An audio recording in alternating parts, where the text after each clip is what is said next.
Hey guys, क्या हाल चाल, कैसे हो आप लोग? सब एकदम बढ़िया। Too good. चलिए, सो गाइस, मैं हूँ राहुल मलकान और मेरी तरफ से आप सबको नमस्ते। और हम अपनी preparations for accounting standards continue करेंगे। तो आज मैं आपके लिए लेके आया हूँ बहुत ही एक इम्पॉर्टेंट स्टैंडर्ड, और ये स्टैंडर्ड है आपके सामने स्क्रीन पे दिख रहा है, AS11, that is effect for changes in foreign exchange rate. ठीक है। किसको अप्लीकेबल है ये स्टैंडर्ड? जो भी बच्चे अपने कॉलेज के पोर्शन, सीए के पोर्शन, सीएस के पोर्शन में अकाउंटिंग स्टैंडर्ड 11 करना चाहते हैं, तो ये है अकाउंटिंग स्टैंडर्ड 11। डेफिनेटली मेरे जो सीए इंटर के बच्चे हो रखे हैं ग्रुप वन के, इनके लिए तो ये स्टैंडर्ड बहुत ही इंपॉर्टेंट है। प्रोफेशनल कोर्सेज, सीए, आईसीडब्ल्यूए और कॉलेज में भी ये पोर्शन में है। ठीक है, बढ़िया। और चलिए पढ़ाई करते हैं। अकाउंटिंग स्टैंडर्ड 11, सब लोग एक बार जकास बोल दो। और जकास बोलने के साथ प्लीज़ फॉरगेट नहीं करना ये वीडियो को लाइक करना, शेयर करना और बहुत सारे लोगों तक पहुंचाना। और मेरी तरफ से आपको रिटर्न में मिलेगा बहुत सारा प्यार और बहुत सारे ऐसे ही फ्री वीडियोस और फ्री अकाउंटिंग स्टैंडर्ड्स के नॉलेज। ठीक है, चलिए। तो गाइस, क्या पढ़ने वाले हम लोग इस स्टैंडर्ड के अंदर? हम इस स्टैंडर्ड के अंदर पढ़ेंगे स्टैंडर्ड का इंट्रोडक्शन, फिर पढ़ेंगे स्कोप। स्कोप का मतलब होता है कि ये स्टैंडर्ड किसको अप्लीकेबल है और किसको अप्लीकेबल नहीं है। उसके बाद हम लोग पढ़ेंगे foreign currency transactions. Foreign currency transactions के अंदर तीन चीज़ें: initial recognition and measurement, subsequent measurement and recognition of exchange difference. उसके बाद आता है translation of foreign operation. So what is foreign operations, what is integral operations, what is non integral operations and how to translate. और फिर आएगा forward exchange contracts. तो ये सारी चीज़ें हमें ये स्टैंडर्ड के अंदर कवर करनी है। अब आप ना सिर्फ टीवी की तरह बैठ नहीं जाना कि हम एक काइंड ऑफ वेब सीरीज़ देख रहे हैं। ठीक है, ऐसे देख रहे हो, एंजॉय कर रहे हो तो मुझे कोई प्रॉब्लम नहीं है, बट मुझे चाहिए कि आप एक नोटपैड, पेन, कैल्सी साथ में लेके बैठिए। बिकॉज इस स्टैंडर्ड के अंदर हम एक प्रैक्टिकल क्वेश्चंस की भी कहानी कंटिन्यू करेंगे। पूरा स्टैंडर्ड करा रहा हूं मैं आपको AS11। ठीक है, बढ़िया एकदम। चलिए आ जाइए। तो हम लोग कंटिन्यू करते AS11। Uh before I go had, एक बहुत बढ़िया इन्फॉर्मेशन मेरी तरफ से। ये हमारे फ्रेंड हो रखे हैं, सबके सब बहुत बढ़िया लोग हैं। ये देखिए, फर्स्ट में अरविंद तुली सर है, सेकंड मेरे खुद का फोटोग्राफ है, फिर ये हमारे अमित पॉपली सर है, और लास्ट में हमारे सुनील केशवानी सर है। तो हम चारों जो अन अकेडमी के लिए साथ में काम करता है, एक बंच बना रखा है। बहुत ही क्लोज ग्रुप है हमारा, क्लोज फ्रेंडशिप हो गई है हमारी। और इस बंच को हम कहते हैं दी महाबलीस। आई गेस आपने सुनी रखा होगा, बिकॉज इंडिया में हमने धूम मचा के रखी है। और हम ना सीए इंटर और सीए इंटर ग्रुप टू के लाइव बैचेस कंडक्ट करते हैं अन अकेडमी पे। So group one, group two दोनों ही। फिलहाल एक ग्रुप वन का नया बैच चालू किया हमने 9th ऑफ मार्च से। कल से मैं अपना नया चैप्टर चालू कर रहा हूँ। तो अभी तक किसी ने मेरे बैच को ज्वाइन नहीं किया है तो आ जाओ बच्चों, धमाल करेंगे। ठीक है। और कहानी बहुत सिंपल हो रखी है। अगर कॉन्सेप्ट्स बिल्ड करने, कॉन्सेप्ट से पढ़ना है तो हमारा बैच ज्वाइन कीजिए। ठीक है। हम यहाँ पे कोई एंटरटेनमेंट आपको गारंटी नहीं करते। हम यहाँ पे कोई आपको ये गारंटी नहीं करते कि हम बहुत जल्दी पोर्शन कंप्लीट कर देंगे। बट ये गारंटी ज़रूर है हमारी चारों की तरफ से कि कॉन्सेप्ट्स में हम आपको मास्टर बना देंगे। ठीक है। और अगर इसका प्रूफ चाहिए तो ये पूरा वीडियो लास्ट तक देखना। AS11 तो मैं यहीं करा रहा हूँ आपको। बढ़िया। चलिए, let's say जकास and let's start AS11। Introduction. Sir क्या क्या है ये स्टैंडर्ड, किससे डील करने वाला है? बेटा ये स्टैंडर्ड तीन चीज़ों से डील करने वाला है। एक है फॉरेन करेंसी ट्रांजैक्शंस। अब देखिए, दुनिया ग्लोबल हो गई है भाई। तो इंडियन कंपनीज भी इंटरनेशनल बिजनेस में एंटर कर चुकी है। तो अब अगर हम इंटरनेशनल बिजनेस में एंटर कर चुके हैं तो हमारा purchase, sale, fixed assets purchase, loan, ये सारे इंटरनेशनल करेंसीज में हो सकता है। पर अकाउंटिंग तो हमें इंडियन करेंसी में करनी होगी। तो that is what is known as foreign currency transaction. मतलब जब भी कोई कंट्री अपने करेंसी के अलावा कोई और करेंसी में बिजनेस कर रहा है तो उसको रिकॉर्ड कैसे करना है। अब डेफिनेटली लॉजिक बनता है कि मैं डॉलर में तो रिकॉर्डिंग नहीं कर सकता हूँ। अब इंडिया का बंदा हो रखा हूँ, इंडिया का कंपनी है, तो रुपीज़ में रिकॉर्डिंग करनी पड़ेगी। बट ट्रांजैक्शंस डॉलर में हो रहे तो डॉलर से रुपी में कन्वर्ट कैसे करेंगे? इसे कहते हैं फॉरेन करेंसी ट्रांजैक्शंस। ये पहली चीज़ है। Second cheese, translation of foreign operation. मतलब आप देखिए भाई, मेरी एक सब्सिडरी हो रखी है, मेरी एक जॉइंट वेंचर हो रखी है, मेरी एक एसोसिएट हो रखी है जो फॉरेन कंट्री में है। अब उसके ट्रायल बैलेंस को, जो फॉरेन करेंसी का ट्रायल बैलेंस है, उसको कन्वर्ट करके होम करेंसी में लेके आना है। तो भाई कैसे करेंगे? So that is known as translation of foreign currency. And third part है फॉरवर्ड एक्सचेंज कॉन्ट्रैक्ट्स। अगर हम फॉरेन करेंसी में ट्रांजैक्शन कर रहे हैं तो हम फॉरवर्ड एक्सचेंज कॉन्ट्रैक्ट्स में भी एंटर करेंगे ना। What is forward exchange contracts मैं आपको समझाऊंगा, बट उसमें भी एंटर करेंगे और उसके लिए भी कैसे डीलिंग करनी है, तो ये स्टैंडर्ड है। सो कोई मुझे कहता है AS11 क्या है, तो मैं कहता हूँ यार ABC। सर एक तो है ना फॉरेन करेंसी ट्रांजैक्शंस का अकाउंटिंग सीखेंगे, ट्रांसलेशन ऑफ फॉरेन ऑपरेशंस के बारे में सीखेंगे और फॉरवर्ड एक्सचेंज कॉन्ट्रैक्ट्स की बारे में बातें करेंगे। सो ये तीन चीज़ों से AS11 डील करता है। अब मैंने स्कोप में भी यही तीन चीज़ लिख के रखी है, आप देखेंगे। सो ये स्टैंडर्ड किससे डील कर रहा है सर? तीन चीज़ों से। The standard should be applied to 1 accounting for the transactions in foreign currency, perfect. Translating the financial statement of foreign operations, perfect. Foreign currency transactions in nature of foreign or forward exchange contracts. So transactions in foreign currency, translating the financial statement of foreign operations, and last one, foreign currency transactions in the nature of forward exchange contracts. Tell me, are you understanding this very well? एकदम चकास, बढ़िया, too good. चलिए, तो first part पे जाते, तीन part से deal करना है। पहला पार्ट होगा हमारा foreign currency transactions. Sir, what are foreign currency transactions? So foreign currency transactions are transactions which are denominated in or requires settlement in foreign currency. तो कोई भी ट्रांजैक्शन जो हमारी होम करेंसी में ना हो उसे हम कहते हैं फॉरेन करेंसी ट्रांजैक्शन। अब फॉर एग्जांपल मेरी एक कंपनी हो रखी है which is known as RM next limited. तो अगर मैं US से कोई गुड्स खरीद रहा हूँ, डॉलर में पेमेंट, US में गुड्स सेल कर रहा हूँ, UK से मशीनरी खरीद रहा हूँ, ऑस्ट्रेलिया में गुड्स बेच रहा हूँ, तो भाई ये सारे फॉरेन करेंसी ट्रांजैक्शंस होंगे। तो इसको कैसे रिकॉर्ड करेंगे ये अपने को सीखना है। सो फर्स्ट थिंग्स फर्स्ट आता है इनिशियल रिकग्निशन, और क्लियरली आपके बुक्स में लिख रखा है मैंने एट स्पॉट रेट। मतलब इनिशियल रिकग्निशन कौन से रेट पे करना है? स्पॉट रेट पे करना है। स्पॉट रेट मतलब क्या बेटा? एक्सचेंज रेट जो उस दिन पे अप्लीकेबल हो ना। एक्सचेंज रेट देखो, एक्सचेंज रेट्स होता है रुपी पर डॉलर, डॉलर पर पाउंड, रुपी पर येन। अगर इंडिया वाले बंदे को US घूमने जाना होता तो डॉलर चाहिए कि नहीं? तो रुपी को डॉलर को कौन से रेट पे कन्वर्ट करोगे उसे कहते हैं एक्सचेंज रेट। अब भाई रुपी लेके US पहुंच गए ना तो कुछ कर नहीं पाओगे। US वाला बंदा अगर इंडिया में आके ऐसे ही घूम रहा है तो नहीं, उसको रुपी चाहिए। इंडिया वाले बंदे को अगर US में घूमना है तो उसे डॉलर चाहिए। सो ये कौन सी रेट पे एक्सचेंज होता है? ऑफकोर्स आपको पता है 1 रुपी इज नॉट $1 ना, तो एक्सचेंज रेट होता है। तो कौन सा exchange rate? Are we clear with that one? Initial recognition कौन से एक्सचेंज रेट पे करना है? सर्स इनिशियल एक्सचेंज रेट और या इनिशियल रिकग्निशन स्पॉट रेट पे करना है, उस दिन जो रेट हो ना वो। देखो मैंने दो क्वेश्चन रखे आपके लिए छोटे से।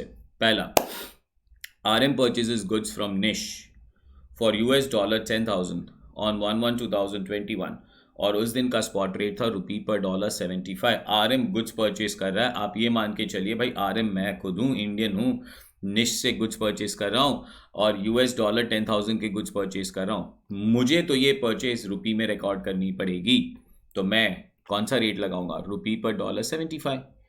चलिए देखिए, मैंने आपके लिए एक नोटपैड रखा और मैंने कहा था आपको कि नोटपैड की ज़रूरत पड़ेगी। So let's try to solve this. So this is my question number 1, books of RM। और बुक्स ऑफ RM, तो RM कहाँ की कंपनी है? ब्रैकेट में लिखेंगे इंडिया की कंपनी है। अगर RM इंडिया की कंपनी है तो उसे ट्रांजैक्शन कौन से करेंसी में रिकॉर्ड करना है? रुपीज़ में रिकॉर्ड करना है सर। ठीक है, सो भाई रिकॉर्ड कर दीजिए। परचेज अकाउंट डेबिट, और किससे परचेज किया आपने? निश। सो परचेज टू निश। कौन से रेट पे रिकॉर्ड करोगे? डॉलर में तो रिकॉर्ड नहीं कर सकते हो, आप इंडिया में हो रखे हो तो आपको रुपीज़ में रिकॉर्डिंग करनी पड़ेगी। सो ब्रैकेट में लिखेंगे 10,000 multiplied by the spot rate. और कितना स्पॉट रेट दे रखा है? 75। कैलसी उठाइए, 10,000 multiplied by 75, it comes to 7,50,000। Tell me, do you understand this? And yes, then you have to tell me Jakas. Clear? Too good. Can I go ahead now, please? Up, second question. Question number 2. Nish borrowed £450,000 on 1/1/2021. भाई निशा madam ने बोरो की है £450,000 बोरो कर लिए। वाह sir, कौन से date पे बोरो किया? 1/1/2021 पे। स्पॉट रेट क्या चल रहा है? रुपी पर डॉलर $450। $450 बोरो कर लिए हम लोग ने। तो गाइस बोरोइंग की जर्नल एंट्री आनी चाहिए अपनी। क्वेश्चन नंबर 2, अब नीशा मैडम के बुक्स में हमें अकाउंट्स ड्रॉ करने, और आप डेफिनेटली अंडरस्टैंड करेंगे कि नीशा मैम भी इंडियन है, तो यहाँ पे लिखेंगे बुक्स ऑफ नीशा, और प्लीज़ यहाँ पे ब्रैकेट में लिखेंगे फिर से भाई इंडियन है, और जो रिकॉर्डिंग होनी है वो रुपीज़ में होनी है। बोरोइंग की है तो हम एंट्री पास करेंगे bank account debit to loan account, और बोरो किए $4,50,000, सो $4,50,000 जब बोरो किए तो रेट चल रहा था 48, सो 48 का रेट लगेगा। सो 4,50,000 मल्टीप्लाइड बाय 48 का रेट इज 21 करोड़ 2 करोड़ 16 लाख। भाई बहुत बड़ा अमाउंट बोरो किया है। So bank account debit to loan account and the amount will be 2 crore 16 lakh. 2 crore 16 lakh. Tell me, Jakas, tell me that you are understanding this very well. So, initial measurement कौन से rate पे होना चाहिए? Initial measurement spot rate पे होना चाहिए। Jakas, can I go ahead now? चलिए। Subsequent measurement. अब आपने initial measurement तो कर लिया, तो अब हमें subsequent measurement करना है। सब्सिक्वेंट मेजरमेंट की जरूरत क्यों पड़ेगी? आप देखिए, अभी देखो परचेज अकाउंट तो हमने ट्रेडिंग अकाउंट में ले लिया, निशा अकाउंट या निश अकाउंट जो फर्स्ट क्वेश्चन की बात हो रखी है, ये निश अकाउंट, कैन आई से सर ये हमारे लिए क्रेडिटर बन गए, इनको पेमेंट करनी है, ये बैलेंस शीट में जाएंगे। अब जब हम बैलेंस शीट में लिखेंगे तो हमें ये याद रहना चाहिए कि निश को डेफिनेटली 7,50,000 रुपये में तो रिकॉर्ड किया, बट कैन आई से मुझे तो $10,000 पे करने थे, तो बैलेंस शीट की डेट पे इनको रीमेजर करना पड़ेगा। और एल्स जब नीश मैम को सेटल करेंगे, मतलब परचेस किया है उनसे गुड्स, तो उनको पेमेंट करेंगे, तो जिस दिन सेटलमेंट करेंगे उस दिन रीमेजर करना पड़ेगा। सब्सिक्वेंट मेजरमेंट दो जगह पे आएगा, फर्स्ट वन या तो बैलेंस शीट के डेट पे, या तो सेकेंड वन उसके सेटलमेंट के डेट पे। सो बैलेंस शीट के डेट पे, सेटलमेंट के डेट पे रीमेजरमेंट करना, उसे कहते हैं सब्सिक्वेंट मेजरमेंट। अब exactly clear with that one. अब यहाँ पे नीशा मैडम को सेटल करना है, यहाँ पे आपने बैंक से लोन लिए तो ये लोन हमारे लिए लायबिलिटी है। सो ये जो बैलेंस शीट में चीजें जाती है ना, वो बैलेंस शीट की चीजों को रीमेजर करना पड़ेगा हमें। जकास, चलिए। सो रीमेजरमेंट जब आप करेंगे, सब्सिक्वेंट मेजरमेंट की जब हम बात करेंगे तब क्या होगा? सो लेट अस थिंक कि तब क्या होगा। सो इनिशियली तो हमने रिकॉर्ड कर लिया उसे स्पॉट रेट पे, अब सब्सीक्वेंट मेजरमेंट किस पे करेंगे? तो सब्सीक्वेंट मेजरमेंट करने के लिए गाइज हमें पहले सारी आइटम्स को दो पार्ट में डिवाइड करना पड़ेगा, monetary and non monetary. Sir what do you mean by monetary and non monetary? Monetary means either the amount is receivable or payable in fixed unit of foreign currency. If the amount is receivable or the amount is payable in the fixed unit of foreign currency, मतलब ये पैसा मिलने वाला है या तो ये पैसा पे करना है, और वो भी fixed unit of foreign currency में पे करना है, तो उसे हम कहेंगे मॉनिटरी। गाइज एग्जाम्पल बोलूँ मैं आपको मॉनिटरी का, debtor is an example of monetary, bills receivable is an example of monetary. Fixed भाई $10,000, तो $10,000 मिलने वाले। अब ये exactly clear. Non monetary are items which are not monetary, मतलब जहां से हमें एग्जैक्टली जो अमाउंट पे रिकॉर्ड किया होगा वो अमाउंट हमें नहीं मिलने वाला है। Inventory is a great example of non monetary item, PP is a great example of non monetary item. So for example furniture record किया $10,000, क्या फर्नीचर बेचने से एग्जैक्टली $10,000 मिलेंगे? नहीं। पॉइंट नंबर 1 तो फर्नीचर बेचने के लिए नहीं खरीदा है। पॉइंट नंबर 2, अगर फर्नीचर बेचेंगे तो भी एग्जैक्टली वो अमाउंट नहीं आएगा। डेटर से तो पैसा कलेक्ट ही करना होता है, फिक्स्ड अमाउंट आएगा, so that is known as monetary. Creditor fixed amount आएगा, bank loan fixed amount pay करना है, बट इन्वेंट्री क्या फिक्स्ड अमाउंट आएगा? नहीं। So that is monetary and non monetary. अभी exactly clear with that one? पक्का concept जा रहा है दिमाग के अंदर? फिर से एक बार एग्जाम्पल सोचते हैं, और या तो क्वेश्चन सोचते हैं। यहाँ पे दो चीजें मैंने आपको बताई थी। निश कितना पे करना है? $10,000 ही पे करेंगे कि $9,900 पे करेंगे, कि निश को बोलेंगे यार जो मूड आएगा वो पे करेंगे? सर 10,000 पे करना पड़ेगा, तो निश क्रेडिटर मॉनिटरी। बैंक लोन, कितना लोन लिया था बैंक से? $4,50,000 का लोन लिया था, तो $4,50,000 ही पे करेंगे ना, कि बैंक को बोलेंगे अरे बहुत अच्छा मूड है, जा एक काम कर तू $5,00,000 लेके जा? ना ना ना ना, $4,50,000 ही पे करेंगे। Monetary classic. चलो let's understand the differences and the logical understanding of monetary and non monetary. एक क्वेश्चन लेके आता हूँ आपके साथ. रेडी हो ना?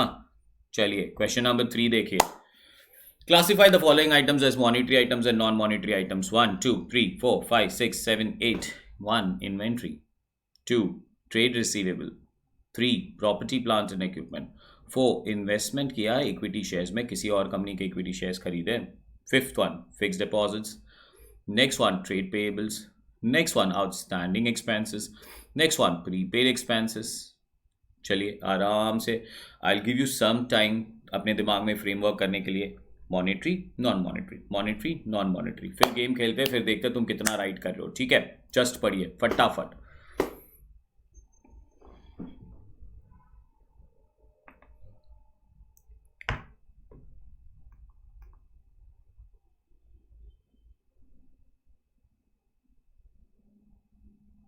चलो स्टार्ट करूं.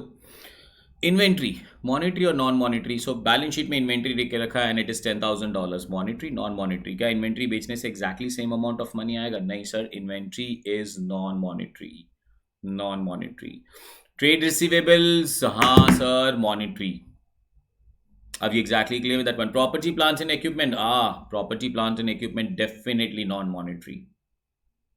इन्वेस्टमेंट इन इक्विटी शेयर, 5,000 रुपए इन्वेस्ट किए इक्विटी शेयर में. Are you going to get the same amount of money back? Oh no, not sure.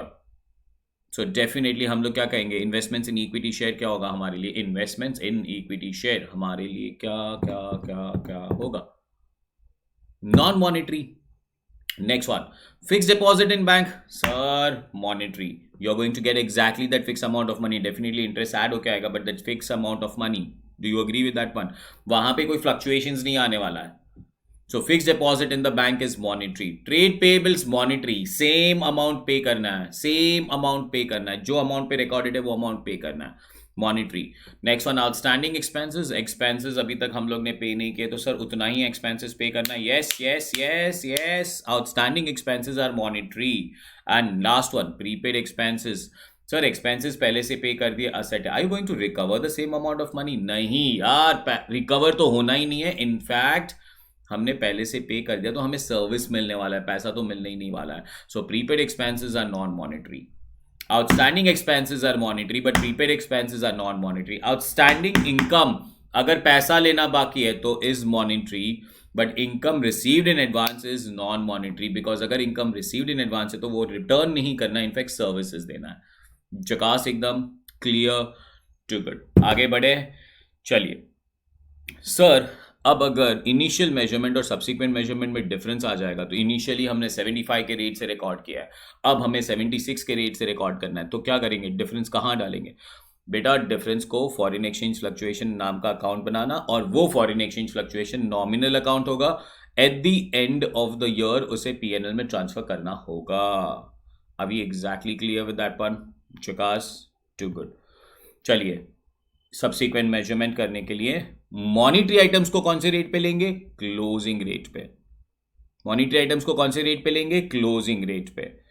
और नॉन मॉनिटरी आइटम्स, गाइस याद है कि नहीं? Non monetary items, non monetary item like plant and machinery.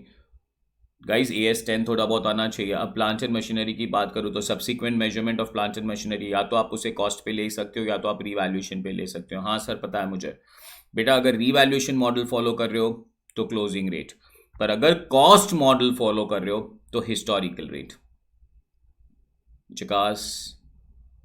First of all फिर से एक बार, monetary items closing rate, non monetary item sir cost पे कैरी ओवर कर रहे हो historical rate. Sir non monetary item है बट रीवैल्यूएशन मॉडल फॉलो कर रहे हैं तो बेटा क्लोजिंग रेट पे लेके आओ. और इसके पहले ही मैंने आपको बोल दिया कि जो डिफरेंस आएगा वो पीएनएल में ट्रांसफर करोगे. So recognition of exchange difference. Exchange difference arising on the settlement or the reporting of enterprise monetary item should be recognized as an income or an expense in the period in which they arise. That is, it should be charged to profit and loss account. Clear? Chakas ekdam. Koi doubt? Too good. So initial recognition, spot rate. Subsequent recognition, monetary, non-monetary. Monetary, closing rate. Non-monetary, carried overhead cost, historical rate. Non-monetary, carried overhead fair value, closing rate. The difference should be transferred to P&L. एक question हो जाए इस पे भी, क्या कहते हो? चलिए फॉरेन ऑपरेशंस के पहले क्वेश्चन निकालता हूं. चलिए क्वेश्चन कंटिन्यू करेंगे। चलिए एक फुल क्वेश्चन ना, क्वेश्चन नंबर 4। गाइस वही जो क्वेश्चन स्टार्टिंग में लिखा था उसको पहले पूरा कंप्लीट कर रहा हूँ अभी मैं। RM purchases goods from Nish for $10,000 on 1/1/2021। Spot rate कितना था? रुपी पर $75। एक्सचेंज रेट 31 मार्च जो ईयर एंडिंग है was rupee per $74। Date of actual payment, guys हमने एक्चुअल पेमेंट कब किया निश को? 7/7/2021, रुपी पर $73। You are required to ascertain the loss gain to be recognized for the financial year 2020, 21 and 21, 22. Also pass the journal entries for the same. Chicas एकदम to good. चलिए question number 4 guys आ जाइए। Question number 1 हो चुका है, question number 2 हो चुका है, question number 3 तो वो मॉनिटरी नॉन मॉनिटरी हमने वैसे ही सॉल्व कर दिया। अब मैं लेके जा रहा हूँ आपको क्वेश्चन नंबर 4 पे। गाइस यहाँ पे सबसे पहले बुक्स ऑफ RM और डेफिनेटली हमारा रिपोर्टिंग कंट्री कौन सा है? इंडिया। तो उसका मतलब है कि सारे ट्रांजैक्शन किस में रिकॉर्ड होने चाहिए? रुपी में रिकॉर्ड होने चाहिए। परचेज कब किया? 1/1/2021। सो 1/1/2021 जर्नल एंट्री आना चाहिए आपका। परचेज अकाउंट डेबिट टू निश से परचेज किया हमने, so to Nish account. Purchase account debit to Nish $10,000 purchase किया, तब रेट 75 चल रहा था, so 10,000 into 75 the amount comes to 7,50,000। 7,50,000 जकास एकदम। I hope no doubts and no problems. So यहाँ पे डेट रखेंगे, डेट नहीं अमाउंट 10,000 मल्टीप्लाइड बाय 75। सर बढ़िया है। अब आगे बताइए क्या करना है।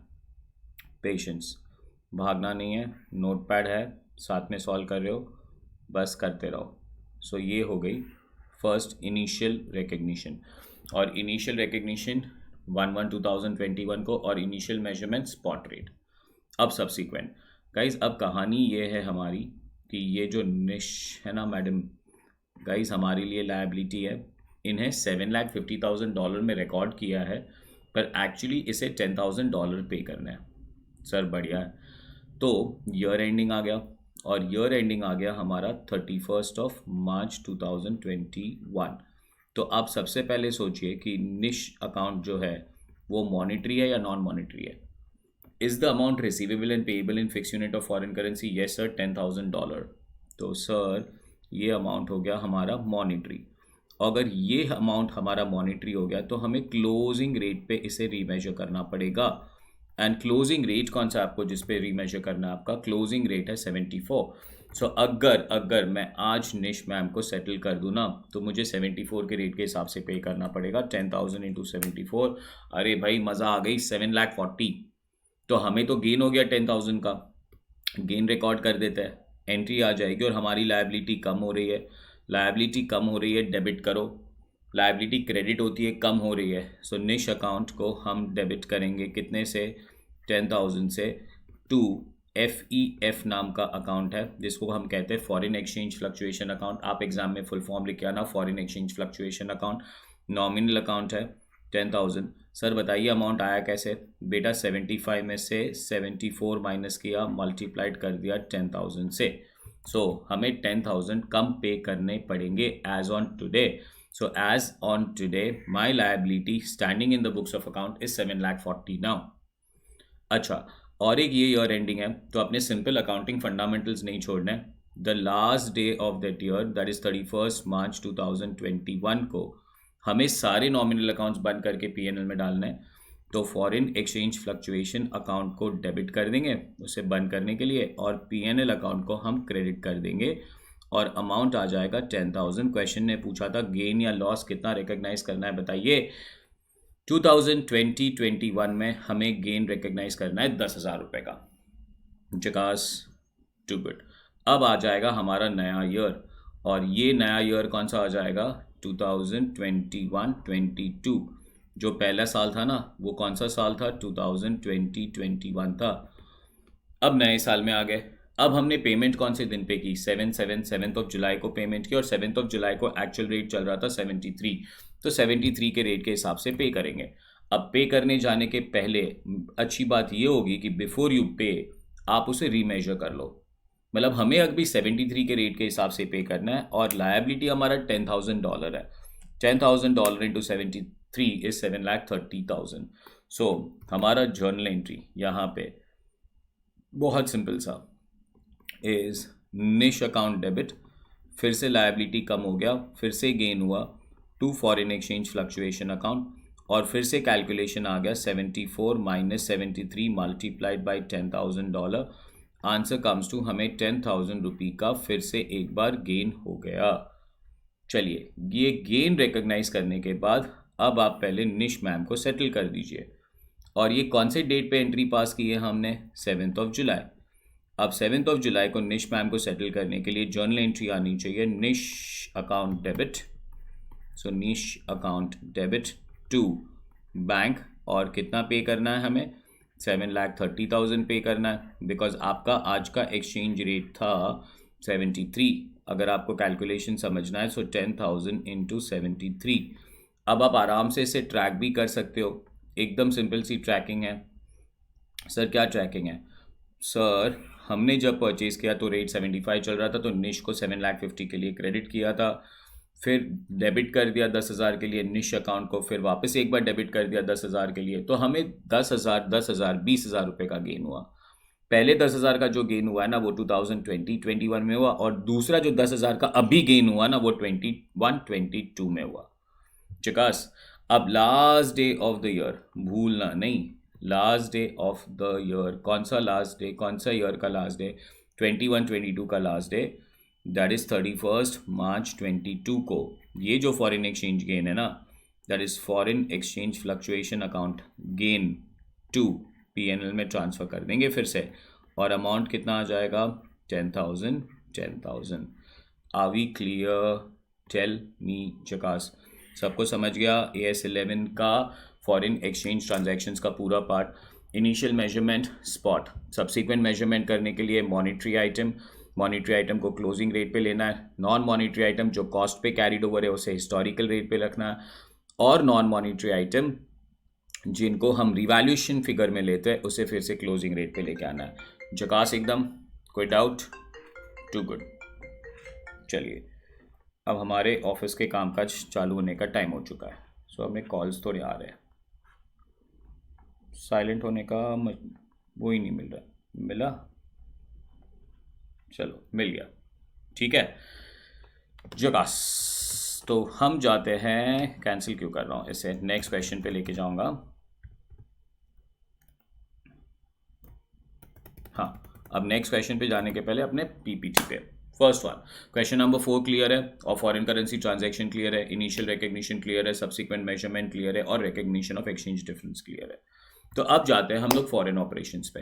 ना व्हाट इज फॉरेन ऑपरेशन पहले समझ लो. Foreign operation is a subsidiary, is an associate, is a joint venture, और is a branch of reporting enterprise, the activities of which are based or conducted in a country other than the country of reporting enterprise. So for example, मैं Indian company हूँ, मैंने Dubai में एक branch खोल रखी है, मैंने UK में एक ब्रांच खोल रखी है. So is a subsidiary, is an associate, is a joint venture, और a branch of a reporting enterprise, है ना. रिपोर्टिंग एंटरप्राइज इंडिया है, मेरा ब्रांच कहाँ पे है? सर US में. उसने ट्रायल बैलेंस कैसे बनाया? सर डॉलर में बनाया. सर उसके पूरे ट्रायल बैलेंस को, डॉलर के ट्रायल बैलेंस को रुपये में कन्वर्ट करना होगा. हाँ बेटा करना होगा. अब ये कन्वर्जन करने के लिए हमें फॉरेन ऑपरेशंस को, जो हमारी ब्रांच हो रखी है ना US में, उसको पहले क्लासिफाई करना पड़ेगा, इंटीग्रल ऑपरेशंस और नॉन इंटीग्रल ऑपरेशंस. सर क्या है ये इंटीग्रल ऑपरेशंस और नॉन इंटीग्रल ऑपरेशंस? बेटा देखिए, इंटीग्रल ऑपरेशन हमारा इंटीग्रल पार्ट हो रखा है, हमारी ब्रांच है, हमारी सुनता है, हमसे बातें करता है, हमसे पूछ के सब कुछ करता है, हमसे ही गुड्स परचेज करता है, वहीं पे गुड्स बेचेगा, हमारे जो प्राइस बताया हुआ है उसी पे बेचेगा. Guys, it's like a body part. The operations of integral operations are carried on as if it were the extension of the reporting enterprise. मतलब ये सब कुछ सिर्फ हमसे बात करके करेगा. Are we exactly clear with that one? पक्का. That is integral. ये हमारा पार्ट हो रखा है और हमसे पूछ के सारी कहानियां कर रहा है. जकास एकदम. That is integral operation. Sir तो नॉन इंटीग्रल ऑपरेशन क्या है? बेटा बड़ा हो चुका है बंदा अपने इंडिपेंडेंट डिसीजंस ले रहा है, परचेज भी खुद अपने प्राइस से कर रहा है, सेल्स भी खुद अपने प्राइस से कर रहा है, everything is done by its own, he takes his own decisions. It is not our extension. हाँ हमारा नाम लेके गया है, but it is not our extension. उसके खुद के इंडिपेंडेंट फंक्शंस हो रखे हैं. So that is integral operations and non integral operations. Are we exactly clear? तो पहले फॉरेन ऑपरेशंस का मतलब क्या है? फॉरेन ऑपरेशन का मतलब वो सब्सिडरी है, वो जॉइंट वेंचर है, वो एसोसिएट है या हमारी ब्रांच है, जो कौन से करेंसी में रिपोर्ट कर रहा है या काम कर रहा है, जो करेंसी हमारे रिपोर्टिंग एंटरप्राइज की करेंसी नहीं है। सो इंडियन करेंसी रुपी, वहां की करेंसी डॉलर, पाउंड। तो सर हमें उसके पूरे ट्रायल बैलेंस को उठा के हमारे होम कंट्री के ट्रायल बैलेंस में मर्ज करने के लिए पहले पूरा ट्रांसलेशन करना पड़ेगा। That is what we call it as translation of foreign operation. उसके लिए हमें पहले काम करना पड़ेगा कि वो ऑपरेशन को क्लासिफाई करना पड़ेगा integral and non integral. Integral मतलब हमारा एक्सटेंशन हो रखा है, they do everything as we say. Non integral का मतलब they take their own independent decision and now the translation will happen. Translation करने के लिए आपको ये चीजों के बारे में याद रखना है, ठीक है? चलिए, so integral operations and non integral operation. Guys पहले इंटीग्रल ऑपरेशंस की बात करते हैं। PP, that is property plant and equipment. अगर गाइस इसको कॉस्ट पे कैरी कर रहे हैं तो इसको हिस्टोरिकल रेट पे ट्रांसफर करना। हिस्टोरिकल रेट का मतलब होता है rate at which we purchase the asset. पर अगर इसे रिवैल्यूएशन मॉडल पे फॉलो कर रहे हो तो इसे क्लोजिंग रेट पे ले लो। Long term liability closing rate, current asset and current liability closing rate, income and closing rate का मतलब rate which is existing on the balance sheet date, income expenses average rate, opening stock, opening rate नहीं, opening stock change करना पड़ेगा इसको, integral non integral change कर देते हैं वरना है ना इसको बाद में बुक में भी चलता रहेगा। सो ओपनिंग रेट नहीं, यहाँ पे मुझे लिखना है ओपनिंग स्टॉक। तो ओपनिंग स्टॉक को कौन से रेट पे लेना है हमें? ओपनिंग स्टॉक को सर हमें लेना है ओपनिंग रेट पे। अभी exactly clear with that one? चलिए, so opening stock at opening rate, और जो डिफरेंस आएगा ना गाइस पूरा ट्रायल बैलेंस ट्रांसफर करने के बाद जो डिफरेंस आएगा ना, that difference will be like foreign exchange fluctuation account, जो मैंने कहा पीएनएल में चार्ज कर देंगे। पर अगर वो नॉन इंटीग्रल ऑपरेशन हुआ ना, दो चीज़ों पे सबसे बड़ा डिफरेंस, एक तो पीपी पे सबसे बड़ा डिफरेंस, और जो ट्रायल बैलेंस ट्रांसफर करने के बाद ट्रांसलेट करने के बाद जो डिफरेंस आएगा उसमें सारा डिफरेंस। पीपी क्लोजिंग रेट पे ले लो, long term liability closing rate, current asset current liability closing rate, income and expenses average rate, opening stock opening rate, और जो डिफरेंस आएगा वो foreign currency translation reserve account में पड़ा रहेगा, रिजर्व बन के पड़ा रहेगा बैलेंस शीट में। चकास, टू गुड। पूरा एक क्वेश्चन डाल रखा है मैंने गाइस, क्वेश्चन नंबर 5। चलो स्टार्ट करते हैं। A business is having a head office in Calcutta and a branch in UK. भाई हेड ऑफिस कहाँ पे है? कलकत्ता। ब्रांच कहाँ पे है? यूके। तो ये जो सारे अमाउंट्स दे रखे ये पाउंड है। फिक्स्ड एसेट्स, परचेज का डेट दे रखा है। गाइज अभी फिक्स्ड एसेट्स में परचेज का डेट दे रखा है ना, मतलब this is like 99% integral operation, because वरना फिक्स्ड एसेट्स कौन से डेट पे परचेज किए गए थे क्यों बताएंगे? इंटीग्रल ऑपरेशन होगा तो ये डेट इंपॉर्टेंट है बिकॉज हमें हिस्टोरिकल रेट यूज करना होगा। Debtor creditor, guys current asset current liability closing rate, opening stock opening rate, goods are received from head office. Guys branch is receiving goods from head office, इसे actual पे transfer करना होगा because अगर हमें HO से goods मिले तो HO भी तो गुड्स भेज रहा है ना, तो उसने भी तो वहां पे रिकॉर्ड किया होगा एक्चुअल। इसे ओपनिंग क्लोजिंग एवरेज रेट नहीं एक्चुअल बोलता है। सो मैं फिर से एक बार रीड करता हूँ। Fixed assets historical rate, integral operations है। Debtor creditor closing rate, opening stock opening rate, goods actual, purchase sale, expense and income हो रखे guys average, wages average, salary average, cash closing rate, remittance guys remittance मतलब जो हम वहाँ पे भेज रहे जो वो यहाँ पे भेज रहे हैं तो एक्चुअल रेट पे लेना है। And last one is head office account. Guys head office account मतलब हमारे लिए एक लायबिलिटी एक कैपिटल है, तो उसके बुक्स में भी ब्रांच हो रहा हो तो ये भी actual. Closing stock at the branch is pound 700 as on 31st of March 2021. Closing stock closing rate पे debris at the rate of 10% is to be charged on fixed assets. Debris guys two effects trading credit PNL PNL debit and less from assets. Prepare the trial balance after converting into Indian rupee. The exchange rate for the pounds are as follows. Trial balance prepare करने को कहा है, मैं तो सिर्फ trial balance नहीं, मैं आपको final account भी बना के दिखा सकता हूँ, बहुत छोटू सा काम होगा वो। गाइस 1/4/2016 का रेट दे रखा है, हिस्टोरिकल रेट दे रखा है 1/4/2020, दैट इज ओपनिंग रेट दे रखा है 31 मार्च 2021, क्लोजिंग रेट दे रखा है। ओपनिंग रेट था 63, क्लोजिंग रेट था 67, divide by 2, 65 is an average rate. अभी exactly clear with this? Can we start working on this? चलिए गाइस क्वेश्चन नंबर 5 आ जाइए। हाँ सर क्वेश्चन नंबर 5, चलो फर्स्ट वन, और एक ट्रायल बैलेंस बनाना है भूलना नहीं। सो मैं तो टेबल इंसर्ट कर देता हूँ ना, क्या कहते हो? बहुत अच्छा होगा। डिटेल्स, और 5 कॉलम बनाना है, 5 कॉलम। 3 कॉलम क्यों बना रहा हूँ मैं? कौन से 5 कॉलम बेटा? दिखा रहा हूँ, 1 2 3 4 5। तो first one guys, details. Debit में जो पाउंड का अमाउंट था वो लिख देना गाइस। क्रेडिट में जो पाउंड का अमाउंट था वो लिख देंगे, ठीक है गाइस। उसके बाद एक एक्सचेंज रेट भी लेके आते हैं, तो एक और अमाउंट बनाते हैं। अपने को ये 5 कॉलम भी नहीं, 6 कॉलम की ज़रूरत पड़ेगी, ठीक है। So I will say insert table 1 2 3 4 5 6। So I will say we have details, we have debit, और कौन सा अमाउंट? पाउंड का amount. We will say we are on credit, और यहाँ पे कौन सा अमाउंट? पाउंड का अमाउंट। गाइज यहाँ पे एक्सचेंज रेट, यहाँ पे डेबिट, और कौन सा डेबिट लेंगे? रुपीस, और यहाँ पे लेंगे क्रेडिट, और कौन सा क्रेडिट लेंगे? रुपीस। टेल मी जकास, मज़ा आ गया। चलिए सर अब आप बताइए। होम, इनको लेफ्ट में डाल देते हैं, और ये डेबिट और क्रेडिट का थोड़ा कॉलम छोटा कर देता है। एक्सचेंज रेट का कॉलम थोड़ा छोटा, पाउंड का कॉलम थोड़ा छोटा, क्रेडिट पाउंड का कॉलम थोड़ा छोटा। चलो, are you all ready? Details पहले एग्जैक्टली सेम क्वेश्चन कॉपी कर लेना चाहिए। सो फिक्स्ड एसेट्स 5000, सो यहाँ पे लिख रहा हूँ मैं फिक्स्ड एसेट्स। डेबिट में 5000। चलो guys, debtors slash creditors. Debtors में 1600, क्रेडिटर्स में 4000। Debtors 1600, creditors 4000। Next one, opening stock 400, opening stock is 400। Next one is goods. Guys goods का डेबिट में अमाउंट दिया हुआ है 6100, 6100। Next one, purchase sale 10,000, 20,000। Purchase slash sales is 10,000 is 20,000.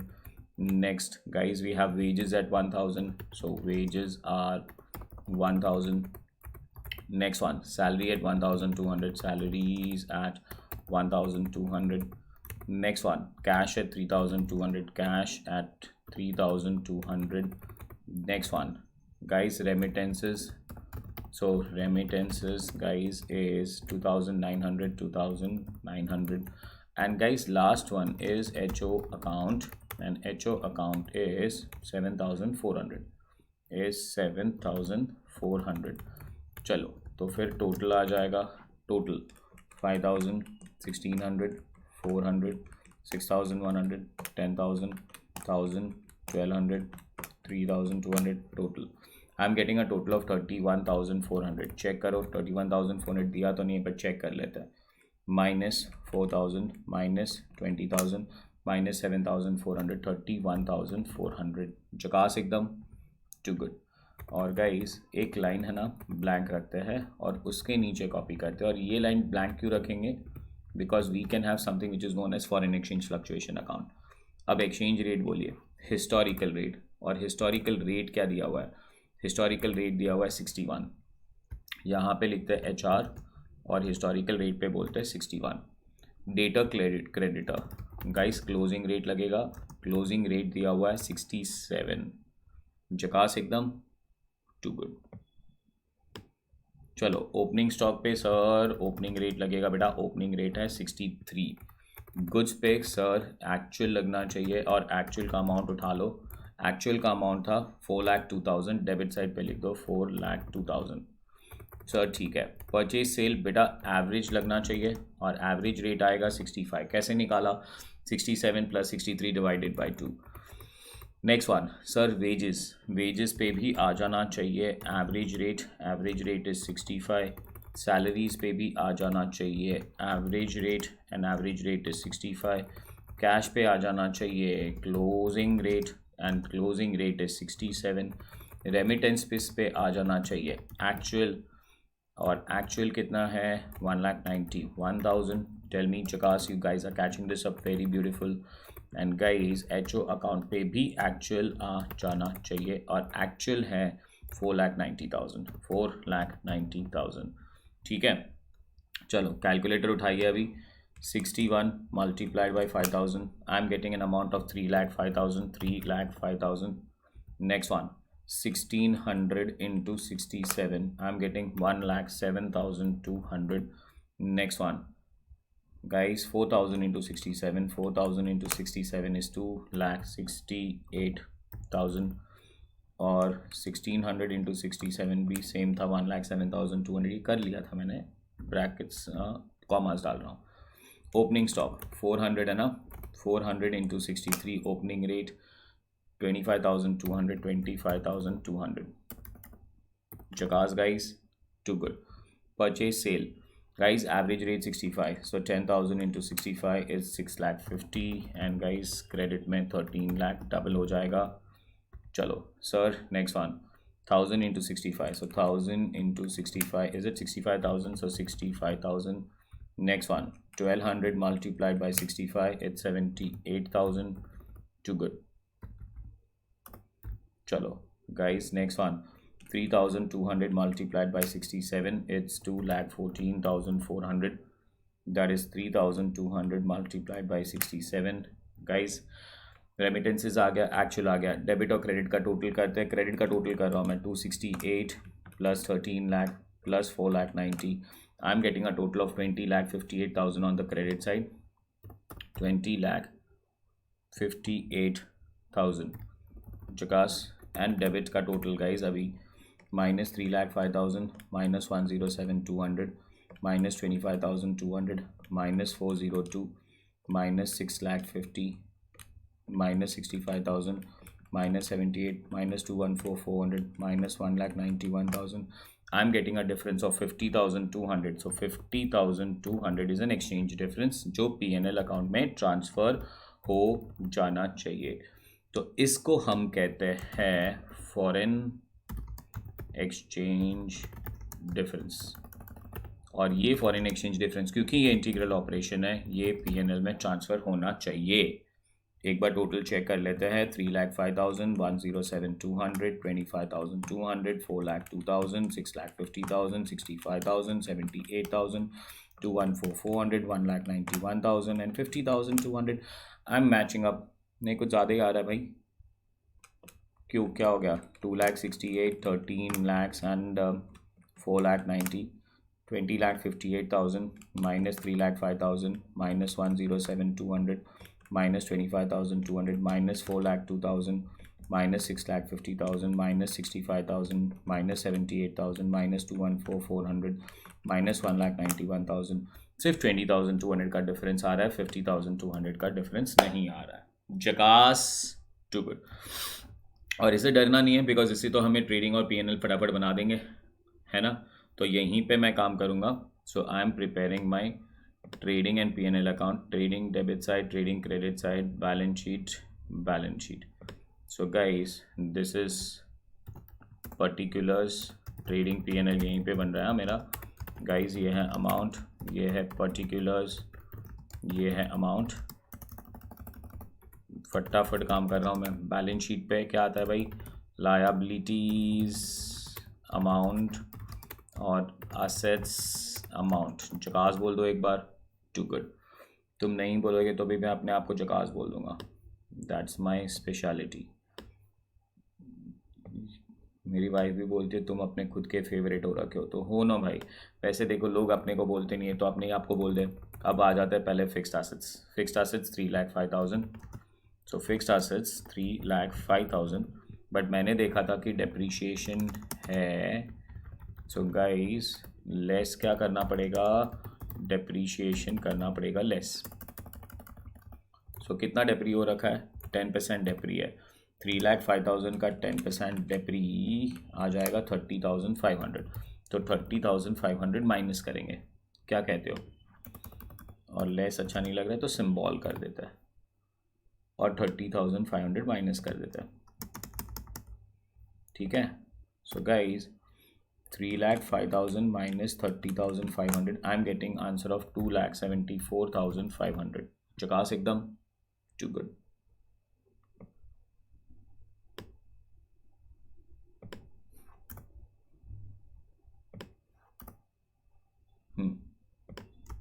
Classic. चलो, fix assets के बाद आ रहा है ओपनिंग स्टॉक। सो ओपनिंग स्टॉक ट्रेडिंग के डेबिट साइड पे लिख देता है। ओपनिंग स्टॉक अमाउंट है 25,000, नहीं डेटा क्रेडिटर था, देख लेता हूँ। फिक्स एसेट के बाद डेटा क्रेडिटर, ओपनिंग स्टॉक अभी लिख ही दिया है तो लिख ही देते हैं 25,200 चकास guys. Debtor creditor, so debtors are 1,07,200, 1,07,200 and guys creditor liability में कैपिटल के नीचे डाल देता हूँ। क्रेडिटर्स इज 2,68,000, 2,68,000 चकास, एकदम बढ़िया जा रहे हैं ना, to good.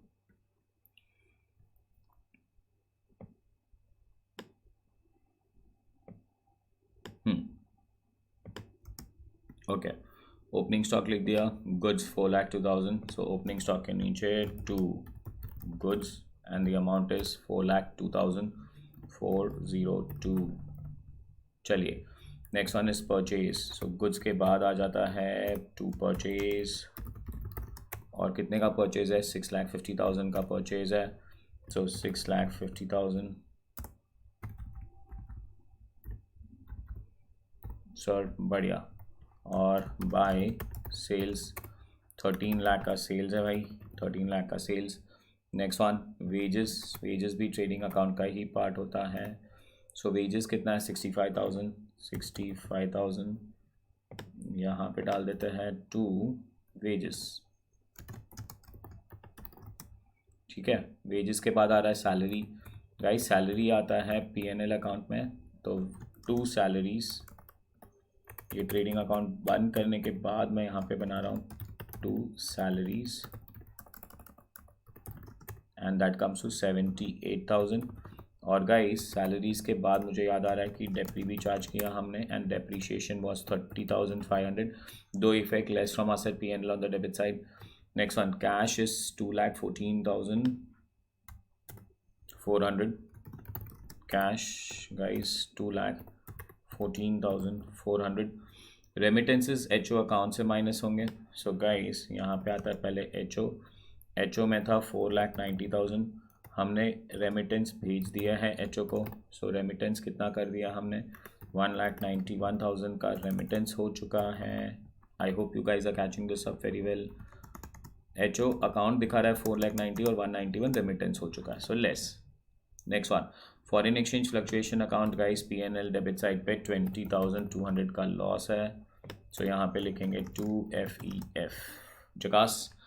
Guys depreciation charge कर दिया। क्लोजिंग स्टॉक उन्होंने बोला है 700 पाउंड है।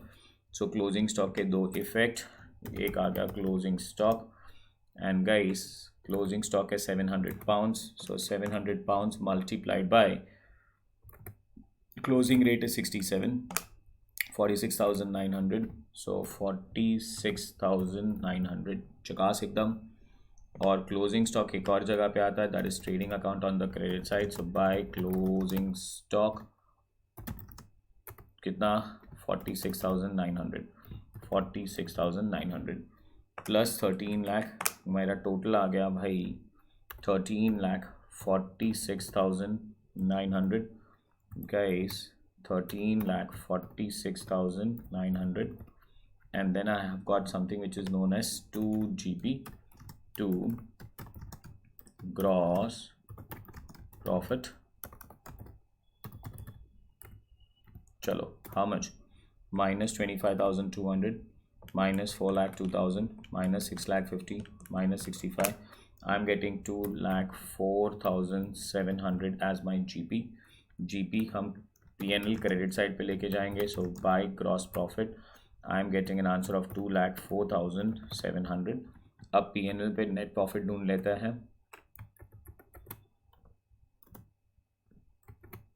चलो, so this is to net profit, ठीक है। और टोटल कितना है? 2,04,700 minus 78,000 minus 30,500 minus 20,200, I'm getting 76,000 as my net profit, 76,000 चलो सो गाइस ऊपर आ जाता है। अब 76,000 नेट प्रॉफिट आ गया है, तो 76,000 नेट प्रॉफिट ऐड कर देता है। सो add NP and that is 76,000। चलिए so guys 76,000 net profit add करने के बाद क्या आ रहा है हमारा?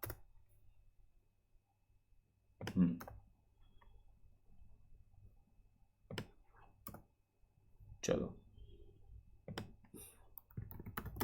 ठीक है, 76,000 प्लस 4,90,000 माइनस 1,91,000। गाइज मेरा बैलेंस आ रहा है 3,75,000।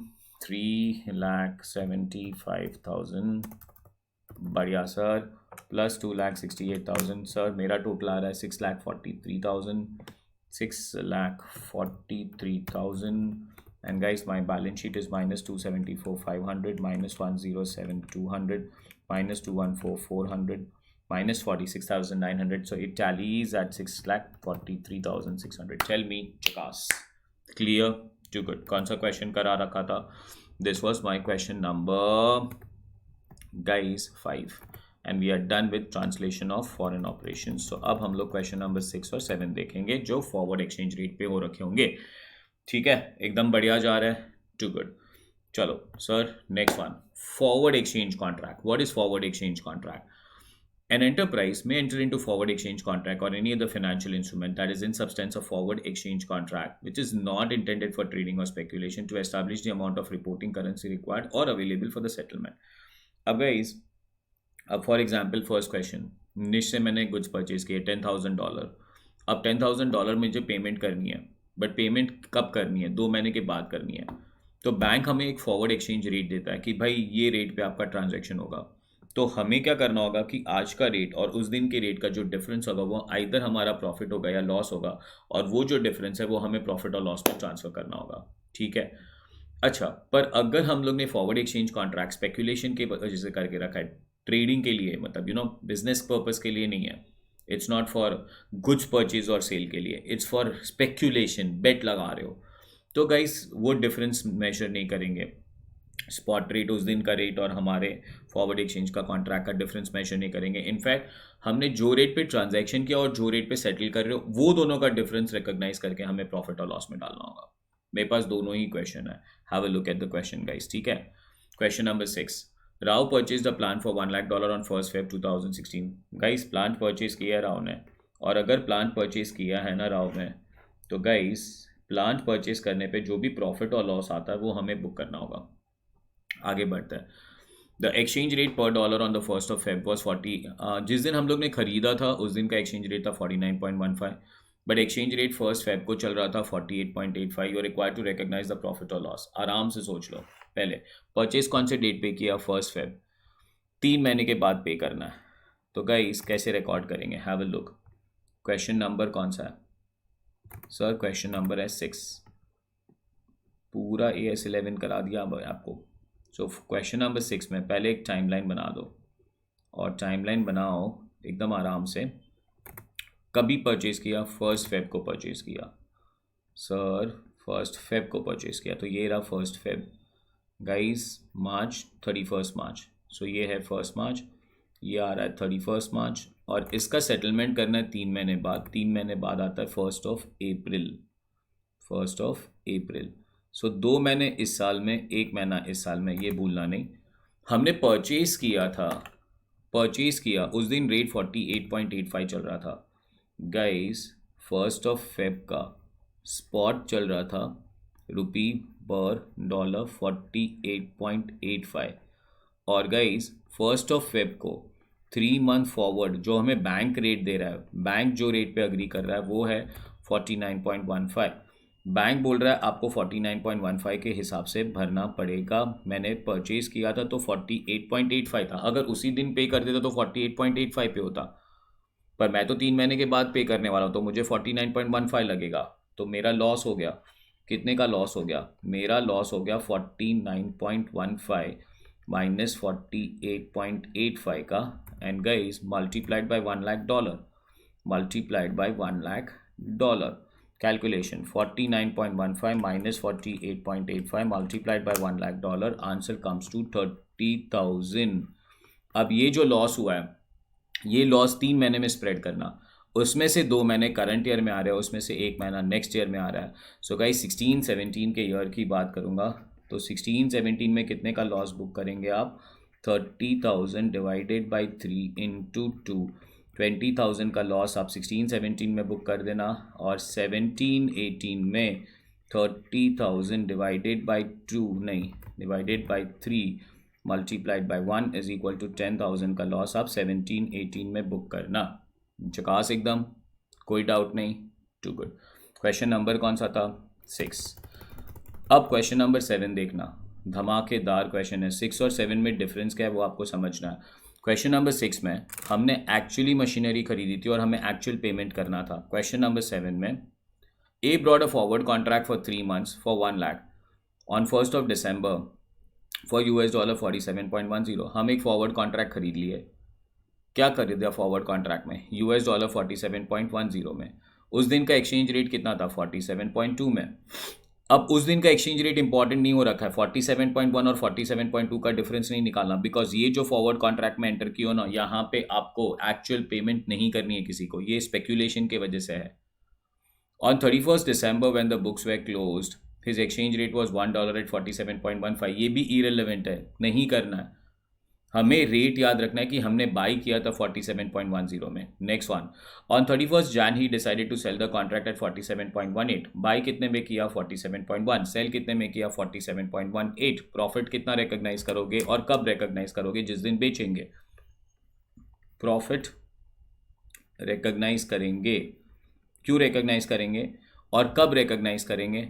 31st Jan पे ही रिकॉग्नाइज करेंगे, बीच में ईयर एंडिंग पे कोई करने की ज़रूरत नहीं है, कोई डिफरेंस निकालने की ज़रूरत नहीं है, बिकॉज ये ट्रांजैक्शन स्पेक्यूलेशन हो रखा है। बेचा कितने में? 47.18 में बेचा। खरीदा कितने में था? 47.10 में खरीदा था। कितने डॉलर का ट्रांजैक्शन था? $1 लाख का ट्रांजैक्शन था। सो 47.18 माइनस 47.1 मल्टीप्लाइड बाई $1 लाख, 8,000 का प्रॉफिट बुक कर लो, 31st Jan को बुक कर लो। गाइस अगर फॉरवर्ड कॉन्ट्रैक्ट स्पेक्यूलेशन के लिए नहीं हो गाइस, नॉर्मल परचेज और बाई सेल के लिए हो, सो बेसिकली हम लोग इसे कहते हैं कि हेज के लिए हो, अपने एक्चुअल बाइंग सेलिंग के लिए हो, तो डिफरेंस रिकॉग्नाइज करना है स्पॉट और फॉरवर्ड के बीच में, और इसे पीरियोडिकली पीएनएल अकाउंट में लेके जाना है।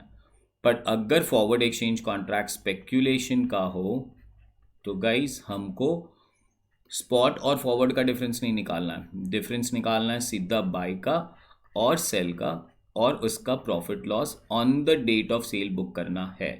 टेल मी चकास, tell me did you understand this? Classic. चलिए, तो ये था AS11 आपके लिए, पूरा AS11 करा दिया क्वेश्चंस के साथ। गाइस 3 चीज़ें फटाफट मेरे साथ रिवाइज कीजिए before I go on to my slogan is foreign currency transactions. Initial किस पे रिकॉर्ड करेंगे? स्पॉट। सब्सिक्वेंट मेजरमेंट के लिए मॉनिटरी, नॉन मॉनिटरी। मॉनिटरी को कौन से रेट पे लेके जाएंगे? क्लोजिंग। नॉन मॉनिटरी कॉस्ट पे होगा तो historical, non monetary fair value पे होगा या रिवाइज वैल्यू पे होगा तो क्लोजिंग। अच्छा, जो डिफरेंस आएगा between the spot and the revise value उसे पीएनएल अकाउंट में डालना होगा। Translation of foreign operations, foreign operations का मतलब सब्सिडरी, जेवी, एसोसिएट या कोई ब्रांच हो रखी है हमारी फॉरेन कंट्री में।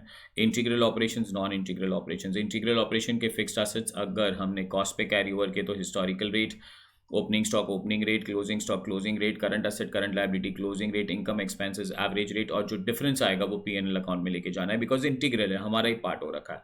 नॉन इंटीग्रल होगा तो fixed assets closing rate, current assets current liability closing rate, opening stock opening rate, income expenses average rate, और जो डिफरेंस आएगा वो foreign currency translation reserve balance sheet में पड़ा रहेगा। And the last one is forward exchange contract. अगर hedge के लिए है तो the difference between the spot and the forward contract profit will be booked periodically. पर अगर हेज के लिए नहीं है, स्पेक्यूलेशन के लिए, तो difference between buy and sell, profit या लॉस पीएनएल में लेके जाना, उस दिन लेके जाना जिस दिन हम उसे बेचते हैं। चिकास। और जाते जाते मेरी पोएम बोलते जाइए, I am the best, I will score in examination and I will see in sweets to all sir. Love you guys, take care, fantastic, bye bye, Chicas.